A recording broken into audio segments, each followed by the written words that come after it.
A stone wall built before recorded history should not still be standing, yet it is. This is the central paradox of ancient architecture. By the end of this journey, you will see human history through the lens of stones that refused to fall. We will uncover how builders without modern tools achieved impossible precision, and why some structures seem to actively defy earthquakes and erosion. What hidden knowledge allowed a civilization to build for a future it would never see? The answer begins not with the towering peaks of these wonders, but with what lies silently beneath them.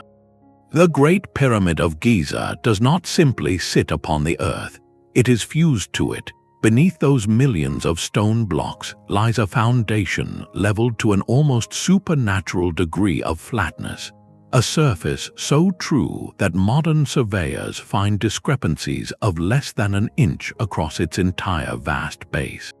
This is the first great paradox. How could a civilization without levels, without lasers, without even the wheel as we know it, achieve such impossible precision? The answer may be deceptively simple, yet it reveals a profound wisdom. Researchers believe the builders used water as their ultimate guide. They likely dug a grid of shallow trenches around the construction site, filled them with water, and used the perfectly flat surface of that water as a constant reference point to chip the bedrock down to a uniform plane. It is a breathtakingly elegant solution, turning a fundamental law of nature into the world's most ancient and reliable level. But the choice of location itself is an even greater mystery. The Giza Plateau is not just any piece of ground. It is a single monolithic outcrop of limestone, a geological anchor chosen with what seems like prescient foresight. This bedrock acts as a natural shock absorber, distributing the pyramid's immense weight and stabilizing it against the tremors that ripple through the region. Expert geologists point out that this was not a random decision. It was a deliberate selection of an immortal foundation. The builders did not fight the earth. They listened to it, understood its bones, and built upon its most stable heart. This leads to a reflective, almost haunting question. In their pursuit of eternity, did these ancient architects possess a forgotten intimacy with the planet's stability? Their secret, it seems, was not just in moving mountains of stone, but in knowing precisely where the mountain would consent to hold them forever. And if the foundation was chosen for eternity, then the individual stones placed upon it were engineered for the same purpose. The stones themselves hold the second great paradox. At sites like Sacsayhuaman in Peru, you are confronted by walls assembled from gigantic, irregularly shaped blocks, each one unique, each one weighing hundreds of tons. Yet these colossal pieces fit together with a seamlessness that defies belief. The joints are so precise that not even the blade of a razor can find a gap. This is not simple stacking. It is a three-dimensional jigsaw puzzle executed on a monumental scale, and it was accomplished entirely without mortar. The paradox of the fit is staggering. How do you achieve such impossible joinery with only stone and copper tools? One compelling theory from stonemasonry experts suggests a process of meticulous trial and error, using intricate wooden templates to map the unique contours of each neighboring stone. A master carver would then painstakingly shape a new block to match that exact negative space, a process repeated thousands of times. Some researchers propose an even more fascinating idea, the so-called softening theory, where certain minerals in the local stone might have been chemically treated to become temporarily malleable, allowing for subtle adjustments on site. The result of this obsessive precision is a form of ancient genius. These interlocking walls do not just sit together, they move as one. During the powerful earthquakes that frequently shake the Andes, conventional rigid walls would crack and collapse. But these dynamically fitted stones shift and settle, then lock back into place, a principle modern engineers now call dynamic fitting. It is architecture that breathes with the earth. This raises a profound and practical question. If carving the stones to such perfection was a monumental task, then the act that preceded it seems almost unimaginable. How did they move these mountainous weights across the land in the first place?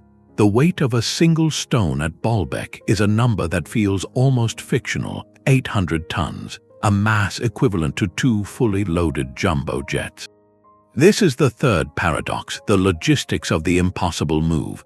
To transport such a monolith from its quarry over uneven ground for a distance of nearly a mile, using only wood, rope, and human muscle, presents a puzzle that modern engineers still struggle to solve with their equations. The straightforward method of a sledge on a lubricated track pulled by thousands of workers is one possibility, but the coordination required borders on the unbelievable.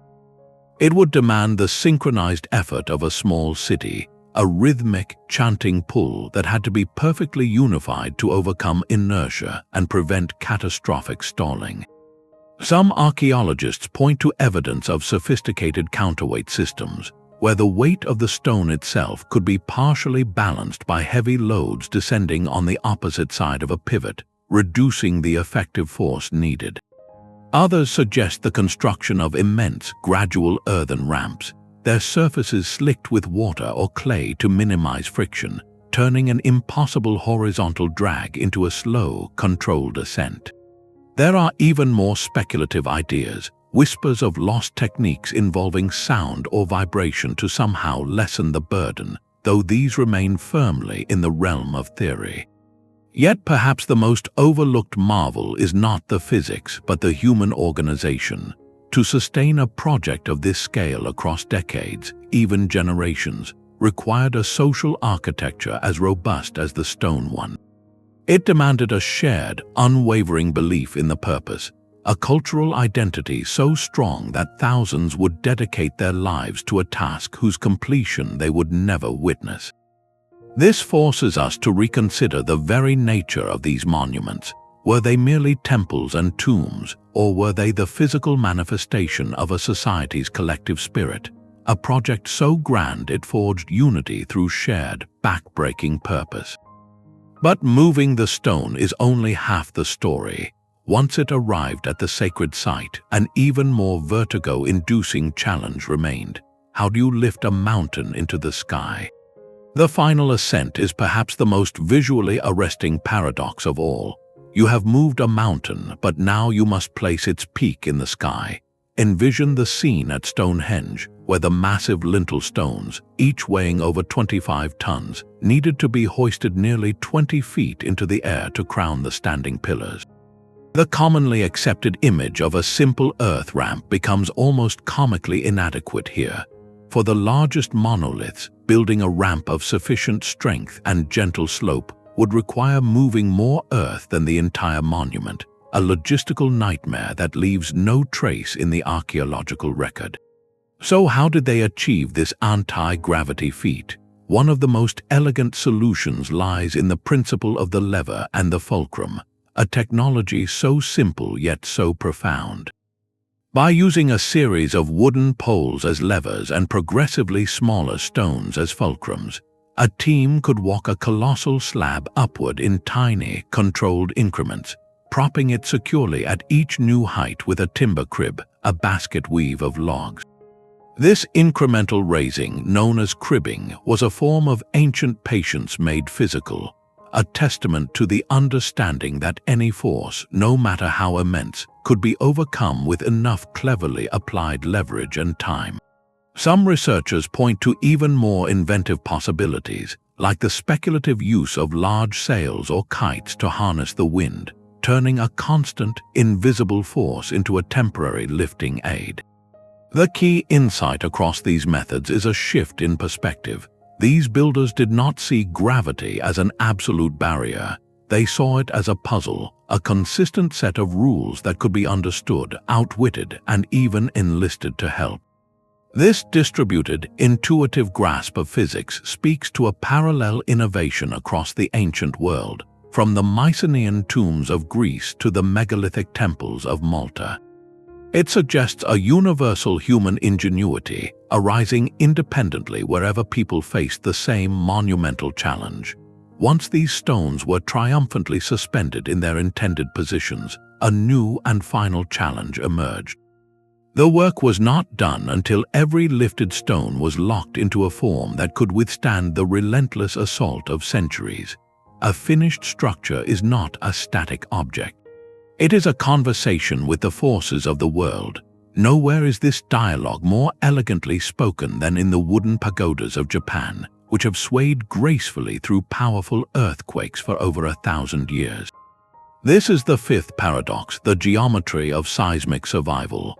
Their secret is not in resisting a quake's energy with brute strength, but in absorbing and redirecting it through a dance of flexible parts. At the heart of this dance is the Shinbashira, a central pillar that runs like a spine through the building's core. Modern engineers analyzing these towers made a startling discovery. This pillar is not firmly anchored at its base, nor is it rigidly connected to the floors around it. Instead, it hangs loosely, suspended from the top, acting like a giant, weighted pendulum. When the ground shakes, the pagoda's box-like floors begin to sway in one direction, but this independent central mass swings in the opposite direction, its counter-motion dampening the building's overall movement and preventing catastrophic stress. It is a system of harmonic cancellation built entirely from wood and intuition. The layered roofs contribute to this brilliant defense. Each wide, overhanging roof is essentially a separate, heavy mass stacked upon the one below, connected by complex joinery that allows for a degree of slip and slide. This prevents the entire structure from moving as one solid block, which would create a single, powerful resonant frequency that could shake the building apart. Instead, the different layers sway at slightly different rhythms, their energies dissipating against one another like waves cancelling out in a pond. This is earthquake engineering of astonishing sophistication, encoded in joinery and proportion centuries before the science of dynamics had a name. It forces us to ask, what long, quiet observation of the natural world led to this life-saving design? Did ancient builders watch how tall, flexible trees with deep roots weathered storms that toppled rigid walls? The philosophy is clear, a profound acceptance. You do not stand firm against the tremor. You move with it, you let it pass through you, and in that graceful concession, you find a strength that rigid defiance could never provide. This principle of flexible resilience connects directly to the very stuff these monuments are made of, the materials chosen not for their ease, but for their eternal promise. The material itself is the final, silent guardian. While the form of a structure channels forces like wind and quakes, the substance from which it is built must endure a slower, more insidious enemy, time itself. This is the sixth paradox, the alchemy of enduring materials, where ancient artisans created recipes that modern science struggles to duplicate. Consider the dome of the Roman Pantheon, a perfect hemisphere of concrete that has sheltered generations for nearly 2,000 years. It is not simply old, it is actively defying its age. While modern concrete often succumbs to cracking and decay within decades, the Roman version seems to grow stronger. The secret was in their mix. They used a special volcanic ash known as pozzolana and deliberately mixed it with seawater. This was not a mistake. It initiated a slow, complex chemical reaction within the material. Over centuries, minerals like aluminum tobamorite crystallize within any tiny fractures that form, effectively healing the concrete from the inside. It is a material with a kind of immune system, a built-in repair mechanism that we are only now beginning to fully understand through advanced microscopy. A similar mystery stands in Delhi, India. The iron pillar, erected over 1,600 years ago, stands exposed to monsoons and modern pollution without a trace of the rust that would consume any ordinary iron beam in a fraction of that time. Metallurgists discovered its secret is a thin, protective film called mesowite, a crystalline layer that formed through a precise, and likely accidental, combination of high phosphorus content from the unique ore used, a specific forging technique, and centuries of interaction with the local atmosphere. This was not a lucky accident, but the result of generations of empirical experimentation, a form of material science passed down through practice, not textbooks. This loss of specific, hands-on knowledge is one of history's great silences. When empires fragmented and traditions were interrupted, these meticulous recipes for immortality often vanished, leaving us to reverse engineer their genius. The durability of the material, however, finds its ultimate expression in the intelligence of the structural form that contains it. Stone can be made to sing, and glass can be made to hold up the sky. In the Gothic cathedrals of Europe, the seventh paradox takes flight, the architecture of symbolic load-bearing. Here, the physical ambition to build higher collided perfectly with a spiritual desire to reach closer to the divine. The result was a skeleton of stone that seems to breathe, a structure where every rib, every arch, every delicate traceried window is both an expression of faith and a meticulously calculated structural component. The pointed arch was their revolutionary tool. Unlike the round Roman arch that pushes its weight outward and downward with brute force, the elegant point of a Gothic arch channels those same forces more directly downward, allowing for taller, slimmer walls. Those walls, no longer needing to be massive bulwarks, could then be hollowed out and filled with vast panels of stained glass, transforming the interior into a kaleidoscope of colored light, a literal embodiment of heaven on earth. But the true genius lies in what happens outside. The flying buttress, that iconic stone arm reaching out from the walls, is the secret to this impossible lightness.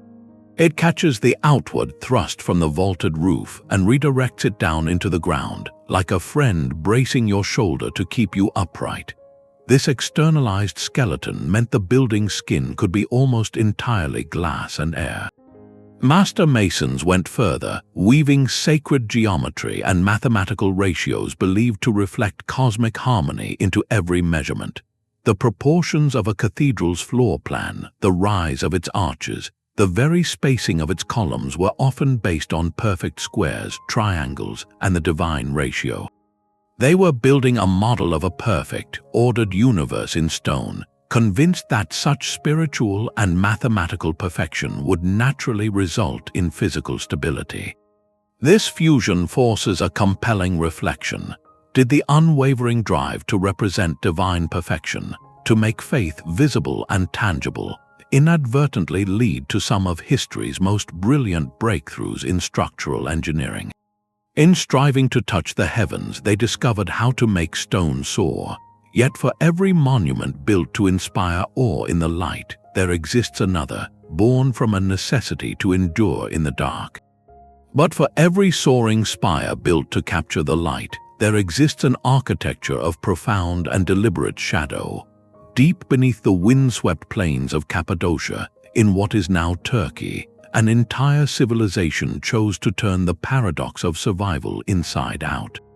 They did not build up toward the sky, they carved down into the living earth. This is the eighth paradox, the subterranean strategy of preservation, where survival was achieved not through addition, but through masterful subtraction. The underground city of Derinkuyu is not a simple cave. It is a vast, inverted metropolis, a labyrinth descending over 200 feet into the soft, volcanic rock known as tuff. At its peak, it could shelter as many as 20,000 people, complete with living quarters, stables, churches, wine presses, and communal kitchens. The paradox is stunning. By burying their world, they guaranteed its endurance for millennia. The surface is vulnerable, exposed to invaders, scorching sun, freezing winds, and the relentless cycle of expansion and contraction that cracks stone over time. But underground, the temperature remains a constant, cool 55 degrees Fahrenheit year-round. The humidity is stable. There are no freeze-thaw cycles to pulverize rock, no scorching sun to bleach and weaken surfaces. The Earth itself became a perfect insulator, a natural climate control system that preserved the carved stone rooms in a state of suspended animation. This was not a retreat into primitive darkness, however. It was an act of profound geological intelligence. To create a livable city at such depths required solving problems of breathtaking complexity. The architects had to understand rock mechanics, knowing exactly how deep to carve, how to leave supporting pillars, and how to angle ceilings to distribute the immense weight of the world above them. They engineered a ventilation system of over 50 subtle shafts, some stretching all the way to the surface, providing fresh air to the deepest chambers without revealing their location. They tapped into underground rivers for water and carved ingenious channels to manage waste, creating a self-contained ecosystem. Every aspect reveals a different kind of genius, one that listens to the earth and works in harmony with its constraints. Why would a culture choose this path to live in a world of eternal twilight? The answer lies in adaptive resilience. For the communities of Cappadocia, the primary threat was not time but other humans. The underground city was a sanctuary, a place to disappear from armies sweeping across the landscape. It represents a philosophy of preservation through invisibility, leveraging the environment not as a canvas to build upon, but as a shield to build within. This concept echoes in other forms, from the cliff dwellings of the American Southwest to the rock-cut tombs of ancient Egypt. It is a reminder that architectural immortality is not always a statement of dominance. Sometimes it is a quiet, stubborn act of hiding in plain sight, a promise to endure by becoming one with the very ground beneath our feet. This leads us to a final, unifying thought that connects all these paradoxes from the deepest cave to the highest spire. A stone column shaped like a lotus does more than honor a flower. It channels an ancient wisdom, a ninth paradox written in form and function. Across civilizations, from the forest of pillars in Egypt's Karnak temple to the blooming capitals of Indian shrines, builders look to the living world not just for beauty but for blueprints. This is the biomimicry of natural forms, where architecture learns from the genius of a tree, a shell, or a flower, achieving a strength that rigid geometry alone could not promise. At Karnak, the great columns do not stand as uniform cylinders. They rise like stone palms, their capitals spreading outward in a cluster of papyrus buds. This branching design is not whimsy, it is structural intelligence. Just as a tree's broad canopy distributes the weight of leaves and branches down through its trunk and into a network of roots, these flared capitals spread the immense load of the stone roof beams, dispersing stress across a wider area and preventing catastrophic concentration at a single point. The result is a hall that feels both monumental and oddly organic, as if the very stone has grown to support the sky. This principle extends beyond the column to the very curves of the buildings. Observe the gentle, parabolic arch of a Roman aqueduct or the seamless, egg-like dome of certain tombs. These flowing lines follow paths that nature itself prefers, the catenary curve of a hanging chain or the strong, rounded shape of a bird's egg. Sharp angles are points of weakness where force gathers and seeks to break apart. A smooth, continuous curve, however, guides those same forces along its length, distributing them evenly and allowing the structure to carry weight with a graceful efficiency. It is the difference between snapping a brittle twig and bending a resilient reed. The builders who shaped these curves may not have known the mathematics of stress vectors, but they understood the lesson in a shell on the beach or the arch of a spanning vine. This invites a profound reflection. Is the staggering longevity of these places partly due to this silent alignment with universal patterns? Nature, through eons of trial and error, arrived at forms that optimize strength, minimize material, and endure constant environmental pressure. The ancient architect, by observing a lotus stem standing firm in muddy water or a forest canopy weathering storms, was not just borrowing a shape. They were tapping into a deep, pre-existing logic of stability, a resonance between human creation and the foundational principles of the physical world. Their work became timeless because, in a very real sense, it stopped being purely artificial and began to echo the enduring rules of nature itself. Such observation did not happen in an instant. It required generations of quiet, patient attention to the world, a tradition of looking and learning that points us toward the most vital and most elusive element in this entire story. The final guardian of these monuments was not a stone or a tool, but a living chain of memory. The 10th paradox lies in the human hands themselves, in the continuity of the master builder guilds.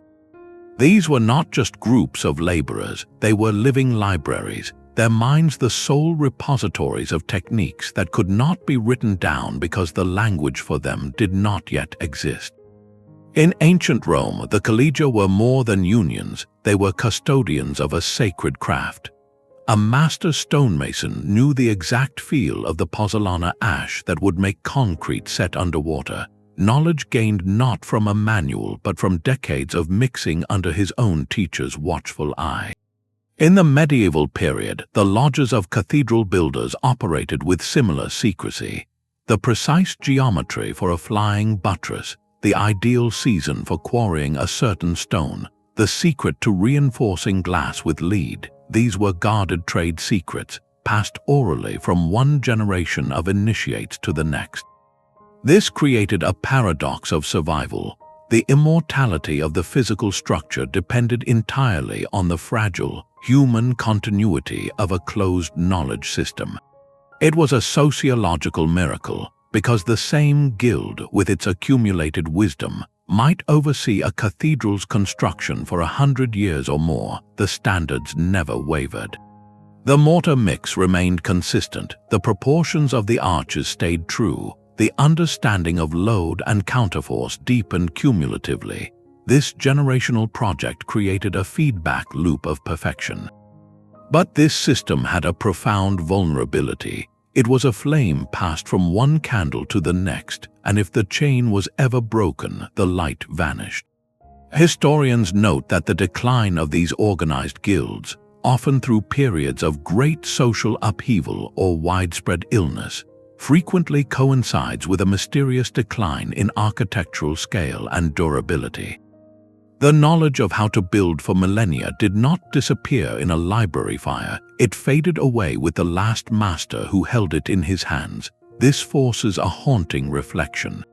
Perhaps the most durable material of all was not the Roman concrete or the fitted granite, but the social architecture that produced them, the patient, unbroken apprenticeship, the collective memory of 1,000 solved problems. We live in an age of instant access and digital permanence, yet we struggle to replicate what they achieved through slow, meticulous tradition. Their true masterpiece was a culture that could think in centuries, building not just with stone but with time itself. A master shaping a single stone for years is not a story of inefficiency but of a different kind of time.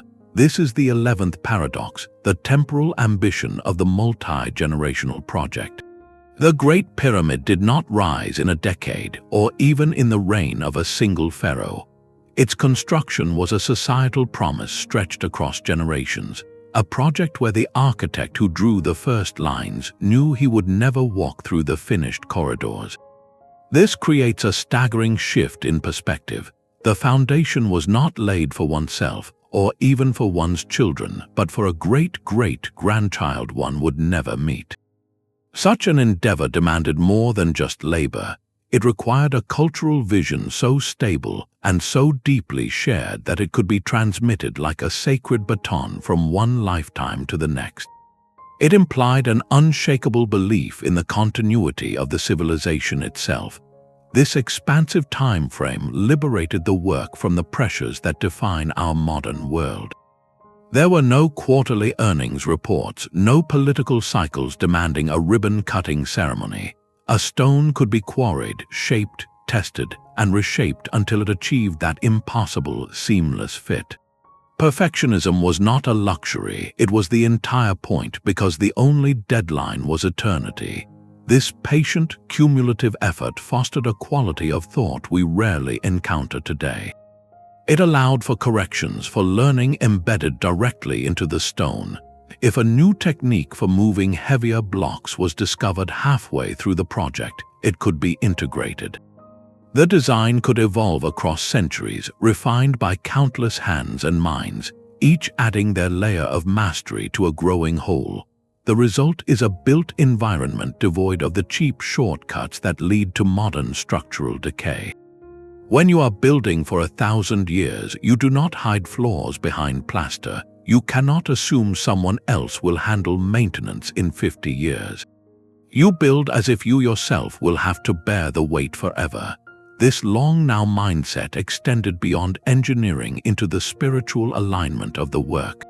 The precise orientation of the pyramids to true north was not a one-time calculation. It was a generational vigil, a slow, careful tracking of the stars to ensure the king's ascent was perfectly mapped to the heavens. What does this profound patience reveal about the human spirit? It speaks of a culture that measured its worth not in immediate consumption, but in its echo across the ages. It valued legacy, the act of speaking directly to an unknown future, over the fleeting gratification of the present. This relationship with time itself may be the most powerful and forgotten material in their architectural arsenal.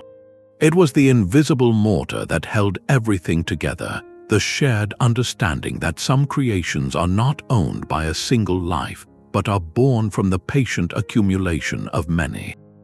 The alignment of a tomb to the rising sun is an act of faith written in stone and light. At Newgrange in Ireland, a 5,000-year-old passage tomb holds a breathtaking secret. Above its entrance, a narrow opening called a roof box was engineered with impossible precision. For just a few minutes each year, at dawn on the winter solstice, a slender beam of sunlight pierces this 20-meter-long, pitch-black corridor to illuminate the central chamber. This is not an accident of architecture. It is a celestial event built into the heart of a mountain of earth and stone. The paradox here is profound. To achieve this, the builders needed a deep, generational understanding of the sun's slow dance across the sky, tracking its most southern rising point year after year. But astronomical knowledge alone was useless without the engineering skill to translate that cosmic observation into physical reality. They had to orient the entire massive structure, moving and setting multi-ton stones with a sub-degree accuracy, so that the alignment would hold true not for a decade but for millennia. It is a marriage of the cosmic and the earthly, a fixed point in the landscape that speaks directly to the heavens. This phenomenon repeats across the ancient world. The Great Pyramid sides are aligned to the cardinal directions with a precision that still baffles surveyors. At Machu Picchu, the Intihuatana stone, the hitching post of the sun, is positioned to cast no shadow at the equinoxes. These were more than spiritual gestures. They were functional, perpetually resetting calendars. By marking the solstices and equinoxes, these structures gave agricultural societies a reliable, immovable clock in the landscape, dictating when to plant and when to harvest. The alignment tied the community's survival to the monument's permanence, making its preservation a matter of literal life and death. Some researchers go further, suggesting a geodetic purpose. By anchoring key structures to specific celestial events, ancient cultures may have been creating a vast, interconnected network of sites, mapping the Earth itself onto the cosmic order. This celestial anchoring does something subtle to our perception of a place. A building that interacts with the sun and stars feels less like a static object and more like a living component of a larger, eternal system. It borrows permanence from the cycles of the cosmos. Its stones are not just sitting there, they are waiting, and once a year they fulfill their ancient promise. This creates a compelling question. Does this intentional harmony with universal rhythms contribute to a structure's actual physical longevity? A building perfectly aligned might better distribute forces, or its sacred status might ensure meticulous care across generations. But perhaps the true stability comes from the idea itself, a design so conceptually perfect that it commands respect and preservation long after its original purpose is forgotten. If the sky provided one blueprint, the silent energies of the earth itself may have offered another. A straight line across a map can connect a stone circle, a medieval church, and an ancient hill fort. This observation, first popularized in the early 20th century, gave rise to the idea of ley lines, hypothetical alignments of spiritual or energetic power crisscrossing the landscape. The 13th paradox emerges from this very notion, the geomantic sighting on perceived earth energies. Whether one views ley lines as literal channels of force or as a modern pattern imposed on the past, the underlying reality is undeniable. From Stonehenge, situated on a confluence of underground water streams, to the temples of Malta, positioned along geological fault lines, ancient builders repeatedly chose specific, resonant spots. This presents a compelling duality. Were they selecting sites based on a sophisticated, intuitive sensitivity to subtle telluric currents, energies flowing within the earth itself? Or was their decision-making a supremely practical form of geomancy, the art of placing structures in harmony with the land's visible and invisible benefits? The answer likely lies in the space between these ideas. A location with a strong natural aquifer, for instance, provides a perpetual water source, a practical necessity. Yet that same flowing water might have been perceived as the lifeblood of the earth, a sacred current worthy of veneration. The choice of a hilltop with expansive views is strategically defensible, but it also places the community closer to the sky, a symbolic bridge between realms. This intuitive or ritualistic sighting often resulted in locations that were, by their very nature, resilient. A temple built upon a massive, stable outcrop of limestone is inherently protected from erosion and provides a solid foundation, a practical outcome that could easily be interpreted as the blessing of a stable, powerful place. This challenges a purely materialist view of ancient planning. It suggests that for these builders, the division between the practical and the sacred, the geological and the spiritual, did not exist as it does for us. They may have perceived environmental cues we now scientifically measure but spiritually ignore. The way certain places feel, the behavior of animals, the growth patterns of plants, even the quality of light. Their deep environmental integration began with this profound act of listening to the land before a single stone was moved. And once that sacred, stable site was chosen, their genius turned to the most immediate question of all: what materials did the land itself offer for the task? The moai of Easter Island were not imported from a distant land. They emerged from the slopes of the Ronoroku crater itself, carved directly from the volcanic tuff that forms the island's bones. This represents a 14th vital paradox of ancient building, the sustainability of local and cyclical sourcing. When you build with what the land freely gives, you enter into a profound partnership with your environment. Across the ancient world, this principle was a cornerstone of longevity. In the deserts of the Middle East, civilizations built towering cities not from stone, but from the very earth beneath their feet, shaping sun-dried mud into bricks that provided perfect thermal mass, keeping interiors cool by day and warm by night. In the forests of Scandinavia, entire communities lived within great halls of timber, a renewable resource that could be managed and regrown. The sustainability of this approach is multifaceted.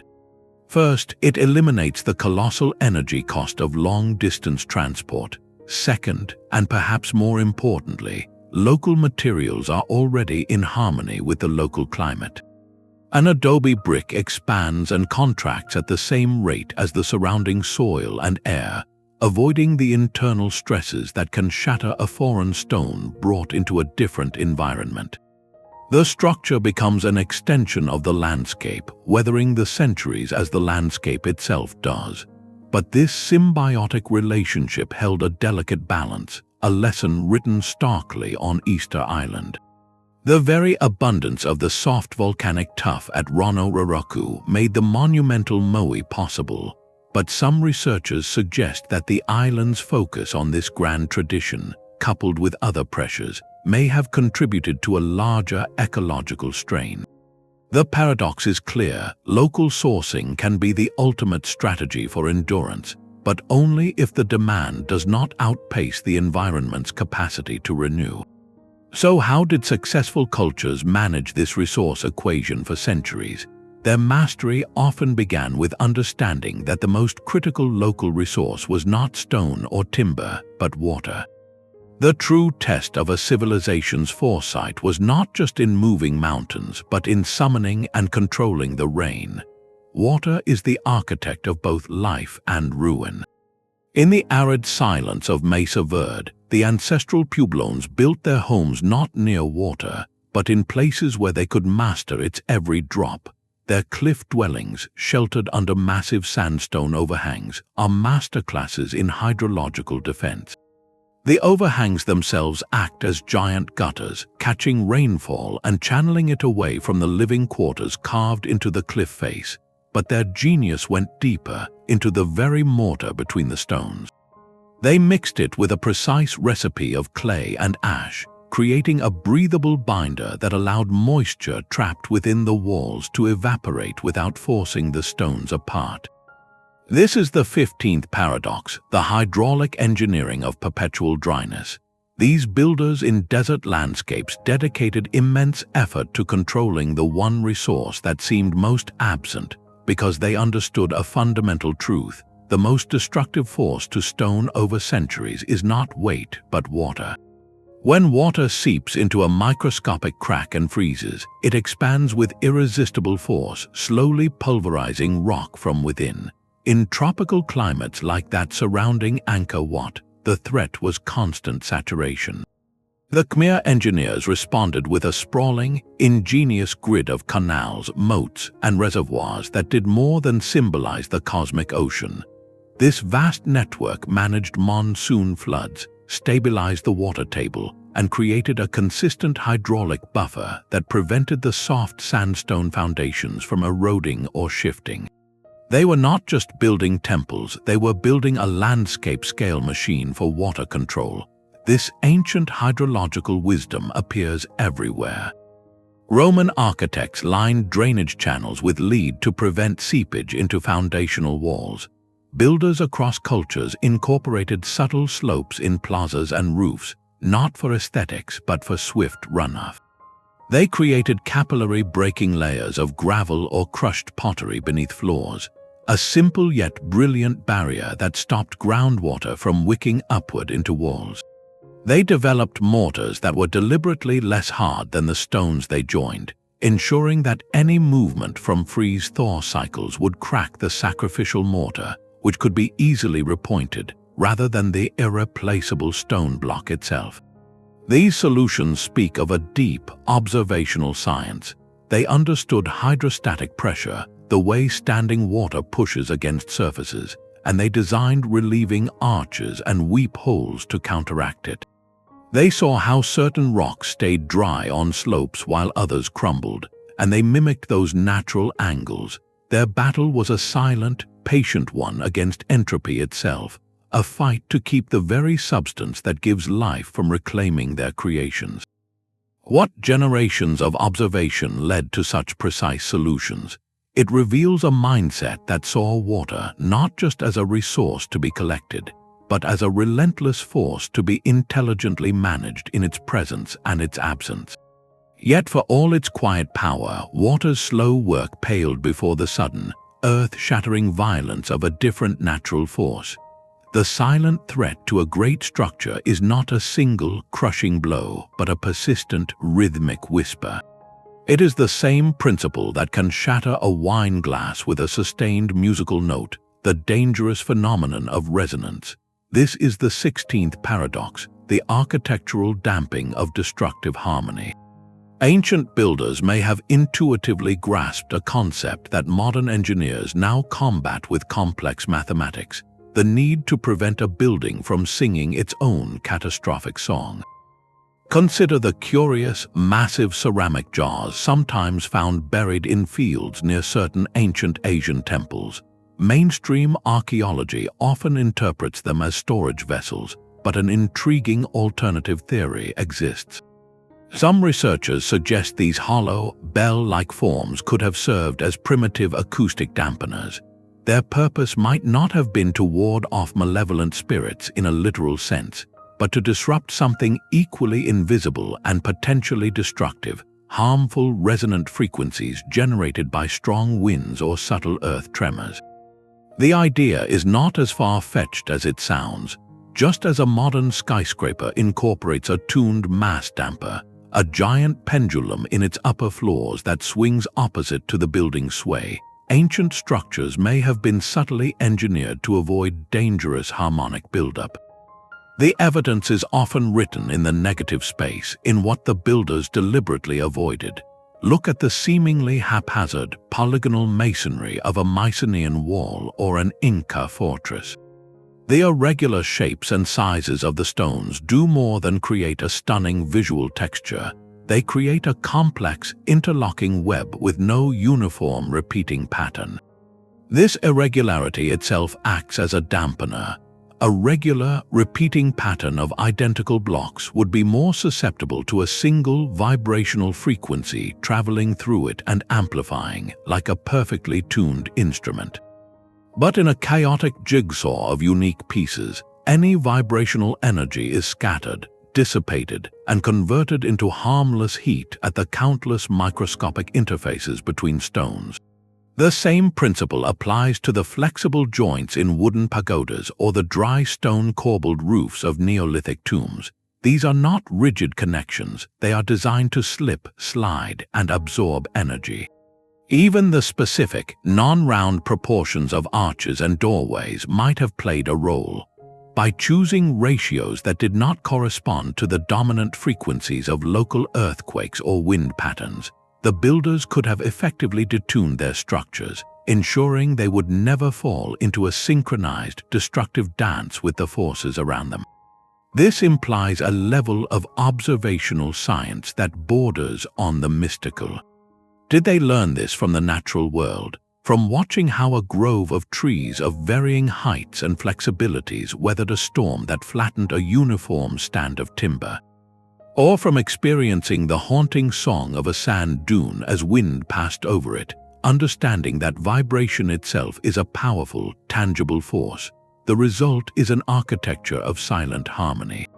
These monuments were not just placed in the landscape, they were acoustically composed for it, designed to exist in a state of peaceful dissonance with the very energies that sought to shake them apart. This quiet intelligence, this tuning of stone and timber to the hidden music of the earth, stands as one of the most subtle and profound paradoxes of all. It suggests the final, unifying secret was not a single technique, but a complete philosophy of integration. A perfect rectangle is more than a pleasing shape, it is a whisper of a hidden order.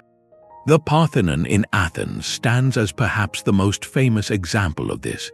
Its facade and floor plan meticulously designed around the golden ratio, a proportion where the longer part relates to the whole as the shorter part relates to the longer. This ratio, approximately 1.618 to 1, appears with mysterious frequency in nature, from the spiral of a nautilus shell to the arrangement of seeds in a sunflower. Its appearance in architecture presents a 17th paradox, the encoded mathematics of sacred ratios. This was not a Greek secret alone. From the proportions of the Great Pyramid, whose perimeter divided by twice its height yields a number strikingly close to pi, to the mandala-inspired layouts of Hindu temples and the modular grids of Chinese palaces, builders across the ancient world embedded irrational numbers and precise geometric relationships into their most enduring works. The mathematical reality is that these ratios, whether the golden section or the simple, stable proportions of a root 2 rectangle, often create forms with inherently excellent load distribution and visual balance. A structure built to these principles naturally channels forces more gracefully, avoiding the weak points and stress concentrations that lead to collapse. This raises a fascinating and hotly debated question. Were these ratios intentional symbolic codes, a way of linking human creation to a divine or cosmic order? Or were they simply the emergent, practical outcome of a consistent, repeatable measurement system used by master craftsmen?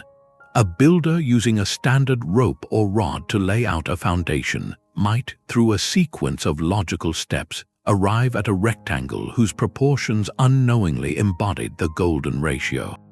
The truth likely lies in a blend of both. The initial practical layout may have produced a stable form, and that very stability was then observed, revered, and deliberately repeated as a sacred principle. This independent discovery of the same mathematical truths across disconnected cultures points to something profound.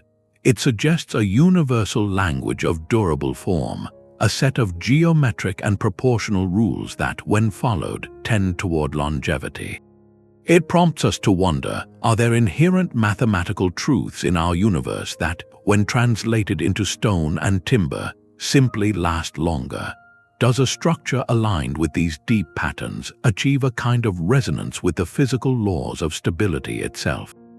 This mathematical order was never meant to remain an abstract blueprint. It found its ultimate expression not on parchment, but in the carved stone and painted plaster that clothed the bones of these buildings, where art and structure became one and the same. The intricate carvings covering a Khmer temple are far more than decoration. They are the structure's very skin, a living, protective layer carved directly into its bones. This is the 18th paradox, where art and iconography become structural guardians. Look closely at the dense bas-reliefs on a Mayan pyramid or the endless celestial dancers on the walls of Angkor Wat. That incredible surface texture is not an afterthought. It is a sophisticated form of environmental armor. Each groove, each figure, each floral motif creates a complex, fractured topography that breaks up the relentless flow of wind and rainwater.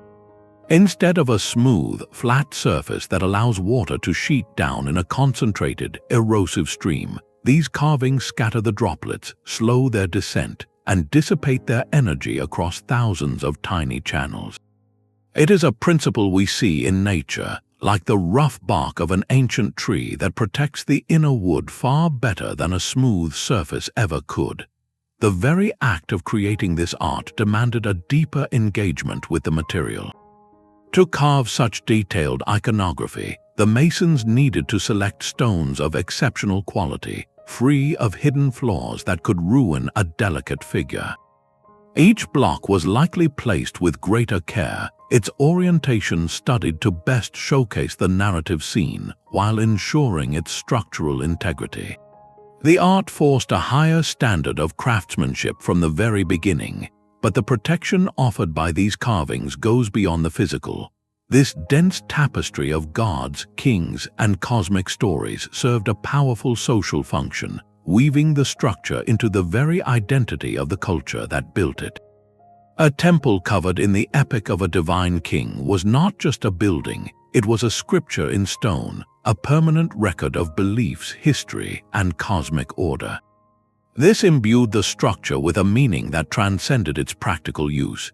It became sacred, a direct link to the ancestors and the gods. That profound cultural investment created the most powerful preservative of all, a collective will to maintain. Generations later, even as languages changed and empires faded, people would look at those carvings and understand this was a place of importance, a legacy that demanded respect and care. The art acted as a perpetual instruction manual, explaining through imagery why the place mattered and why it must endure. So we must ask, how does meaning contribute to material endurance? The answer lies in this dual role. The carvings are a physical shield against rain and wind, and a psychological shield against neglect and oblivion. They protect the stone from the elements, and they protect the idea of the place from being forgotten. This cultural investment in meaning could reach its most focused intensity in structures designed for a single, perpetual purpose, a function so vital it guaranteed their preservation across the ages. A structure built to serve one perfect purpose often outlives the civilization that created it. This is the 19th paradox, the enduring strength of single-function design. Consider the Roman aqueduct, an architectural form so pure in its intent it borders on poetry. Its entire existence was defined by a single, vital task: to move water from a distant source to a thirsty city. Every element of its design flows from that necessity.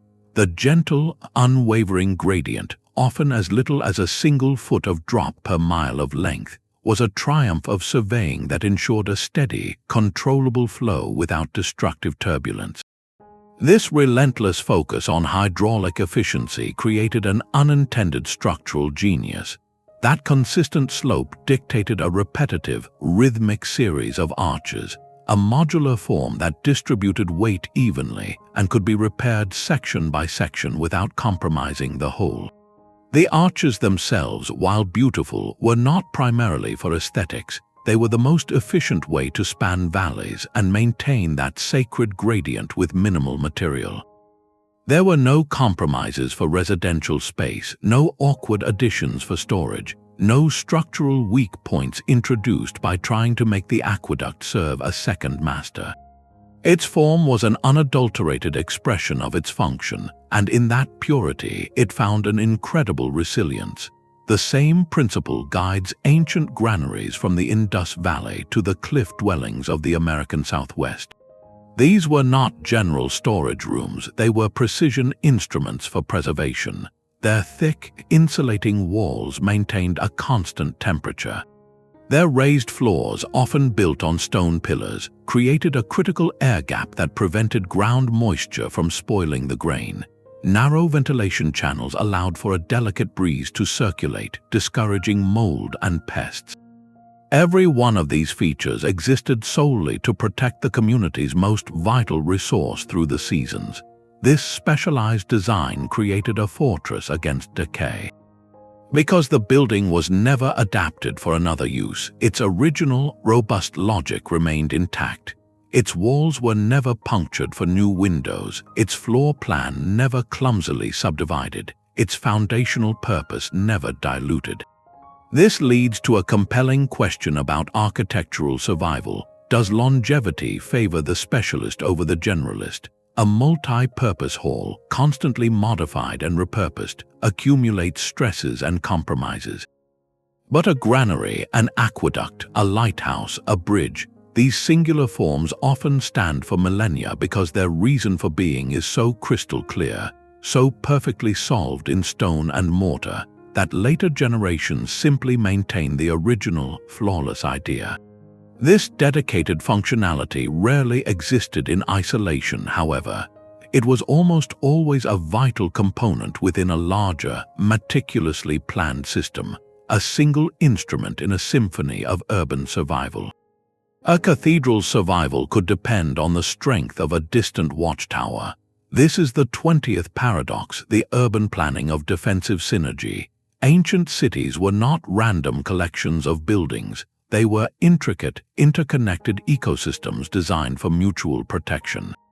Think of the mighty concentric walls of Constantinople, a series of formidable barriers that forced any attacker to fight through layer after exhausting layer. Or consider a medieval castle not as a single tower but as a complex of walls, moats, gatehouses, and strategically placed bastions. Each element existed not only for its own defense, but to protect the others. The high outer walls shielded the lower inner buildings from direct assault. A well-positioned bastion provided a clear line of sight to cover a vulnerable gate, creating overlapping fields of defensive fire that made approaching the core monuments a near impossible task. This was systems thinking applied to stone and mortar. The architects of these cities understood structural interdependence. The survival of the Great Temple, the royal archive, the central granary was not left to chance. It was guaranteed by a holistic defensive plan that considered sightlines, choke points, and layered redundancies. Because attacks were diluted and broken against the outer shells of defense, the precious architectural heart of the city, its cultural and spiritual centers, often remained untouched by the direct violence of siege. This planning created a powerful civic resilience. The walls did more than keep invaders out. They fostered a stable, continuous society within.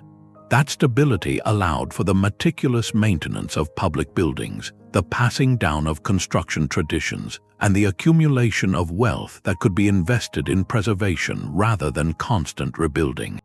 The health of the civic body directly protected its architectural heart. Yet this systemic resilience reveals a darker, more complex counterpart to preservation. Ironically, the very conflicts these walls were built to withstand also played a paradoxical role in ensuring these structures would be remembered. The most effective shield for an ancient monument was sometimes not a wall, but a blanket of silence. Across the world, some of our most pristine windows into the past were not maintained through meticulous care, but saved through sudden catastrophe or slow, deliberate forgetting. This is the 21st paradox, the accidental preservation through conflict and abandonment.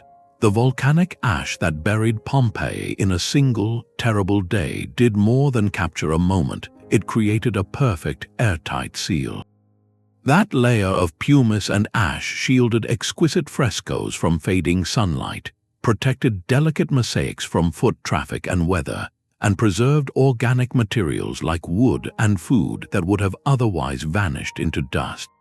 In a cruel twist, the very event that ended the city's life became the singular reason we can walk its streets today. A similar, slower process unfolded with the great Maya cities of Central America.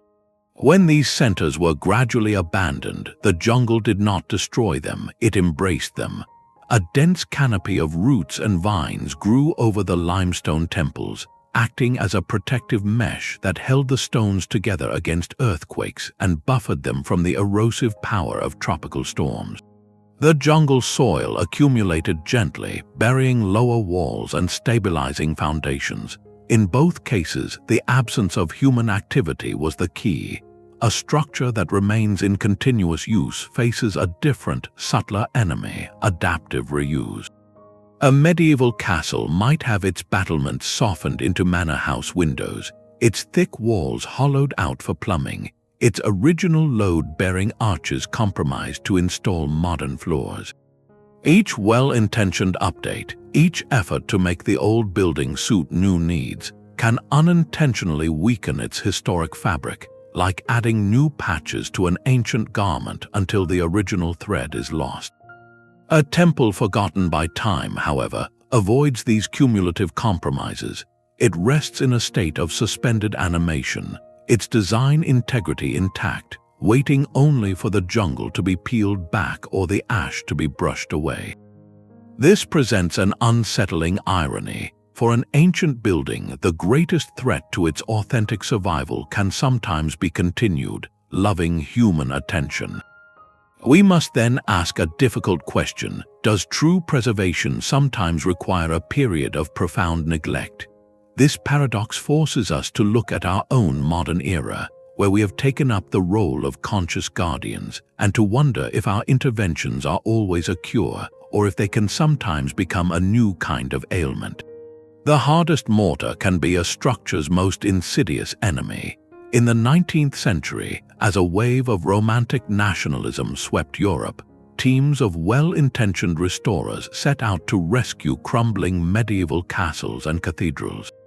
Armed with the latest industrial marvel, Portland cement, they diligently patched cracks and repointed ancient stonework. Portland cement was celebrated for its immense strength and quick setting time, a symbol of modern progress. Yet, within a few decades, a disturbing pattern emerged. walls that had stood for centuries began to fail in new ways. The original stone, particularly soft limestone or sandstone, started to blister and flake away in a process called spalling. The restorers had unknowingly created a perfect trap. The original lime mortar used by medieval masons was soft and porous. It acted like a breathable membrane, allowing moisture that seeped into the wall to slowly evaporate back out. The new cement, however, was an impermeable prison. When moisture migrated from inside the stone or from the ground, it hit this hard, non-porous barrier and could not escape. Trapped, the water would freeze in winter, expanding with tremendous force, or simply saturate the stone until it crumbled from within. The modern material, in its superior strength, had become an agent of accelerated decay. This is the 22nd paradox, the law of unintended consequences in preservation. Our interventions, driven by the best of intentions and the confidence of advanced technology, can sever the delicate dialogue an ancient building maintains with its environment. We replace flexible wooden pegs with rigid steel rods that rust and expand. We clean facades with abrasive techniques that strip away the protective patina of age. We install modern roofing systems that alter centuries-old ventilation patterns, leading to condensation and rot in previously dry timbers. Each action is a solution to a visible problem, but it risks disrupting an invisible, evolved equilibrium. In response, a new philosophy of conservation has emerged, one rooted in a profound humility. The key principles are minimal intervention and reversibility.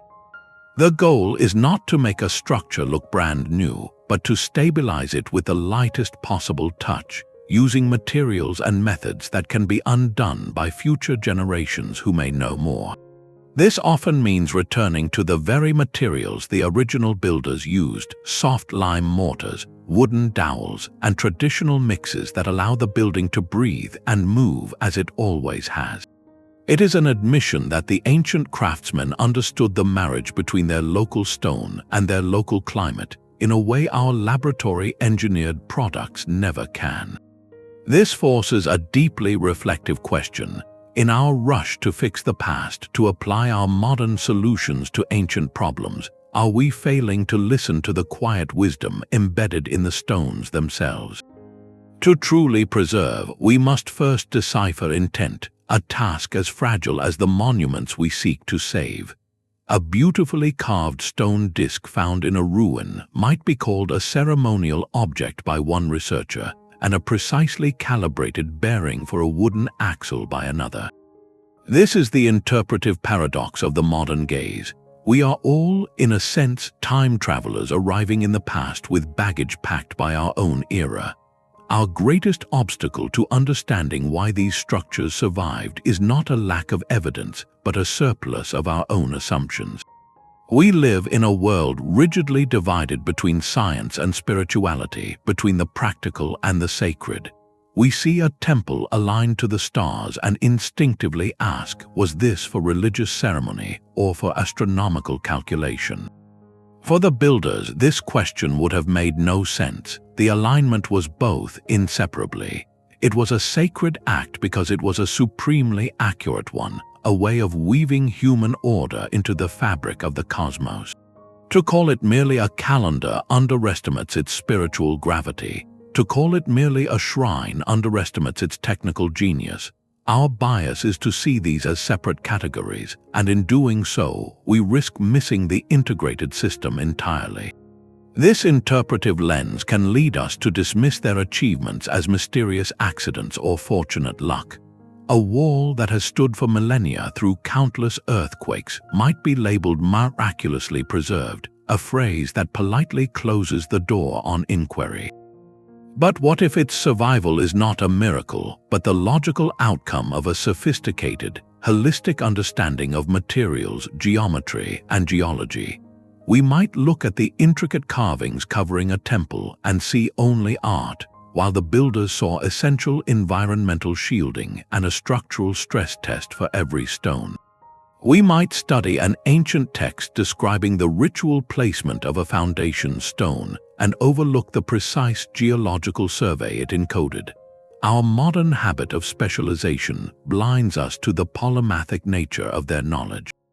The master builder was likely also the priest, the astronomer, and the engineer, his roles blended into a single, coherent worldview. So we must confront a humbling possibility. How many of their most elegant solutions to longevity remain invisible to us simply because we are looking for the wrong kind of answer?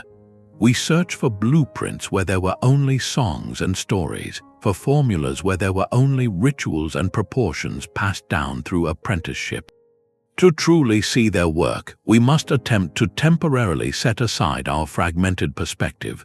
The final, unifying secret to these architectural paradoxes may not be a lost tool or a forgotten material, but a lost way of thinking, a philosophy where every stone served both the earth and the heavens, the community and the cosmos in a single, enduring act of meaning.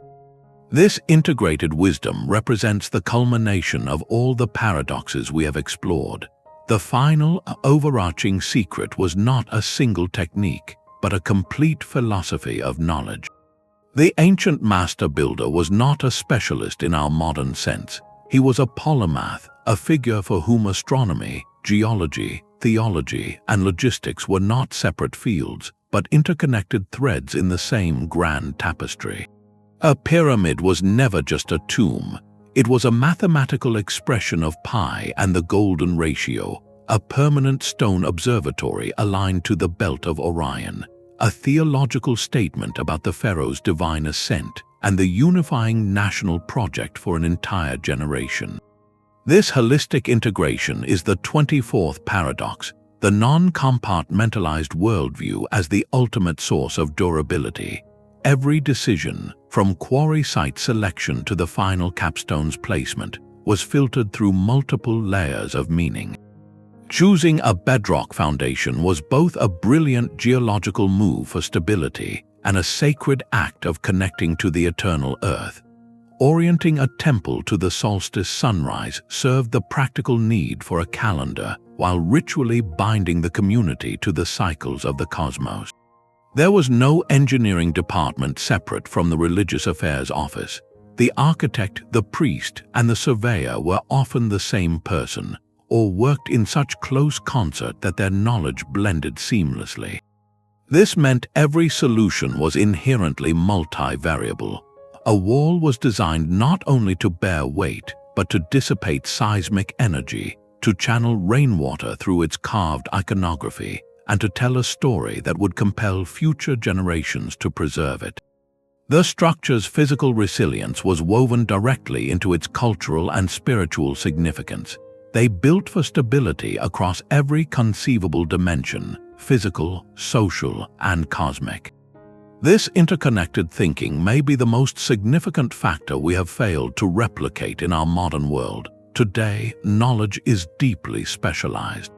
An engineer focuses on load-bearing calculations, an archaeologist on historical context, a materials scientist on chemical composition.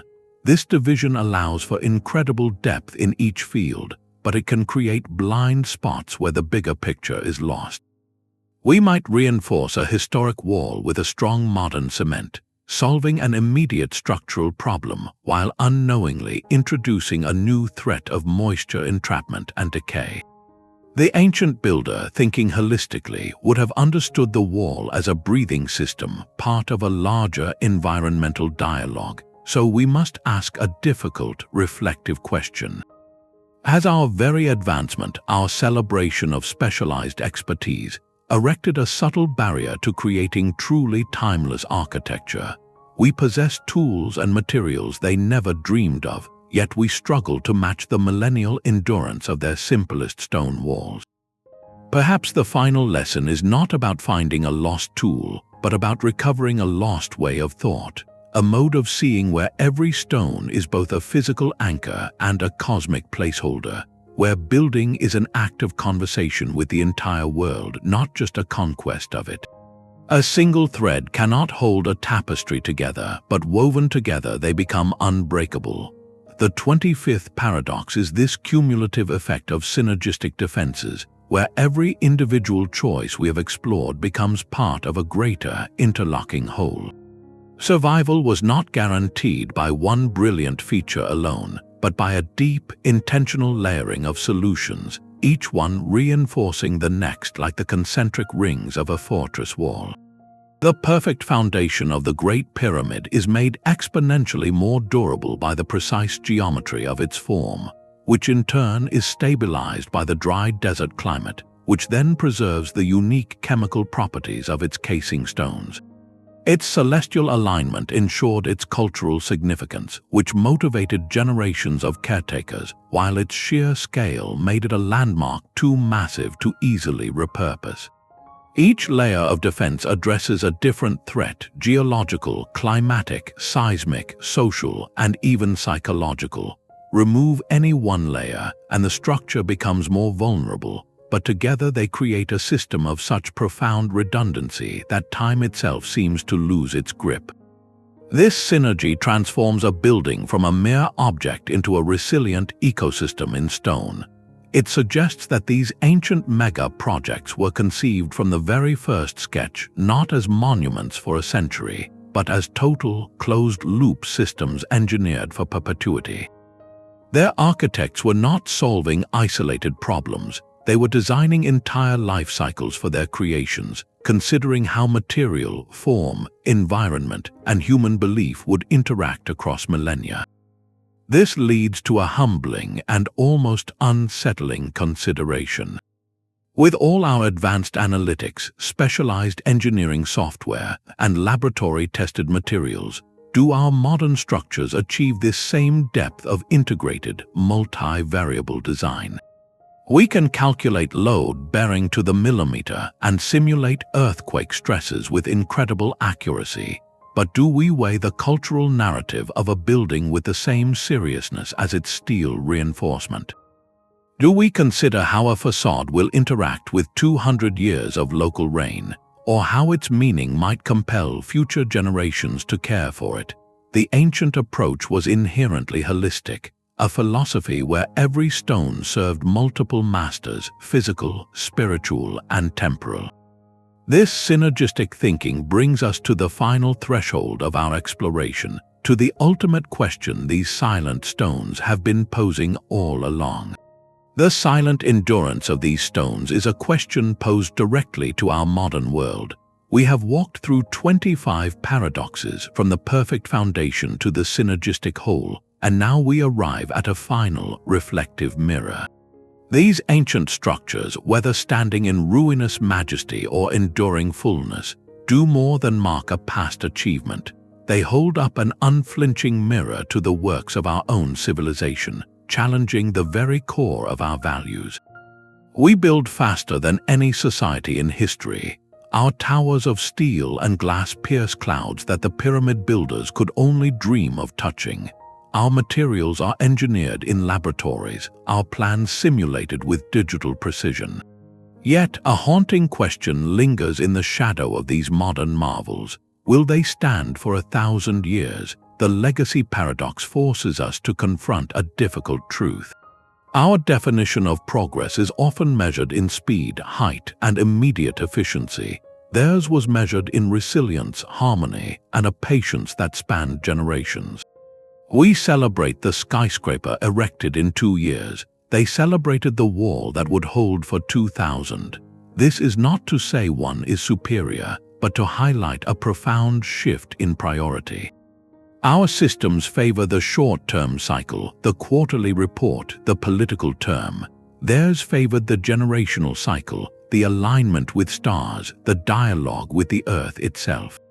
We have mastered specialization, breaking knowledge into isolated fields of deep expertise.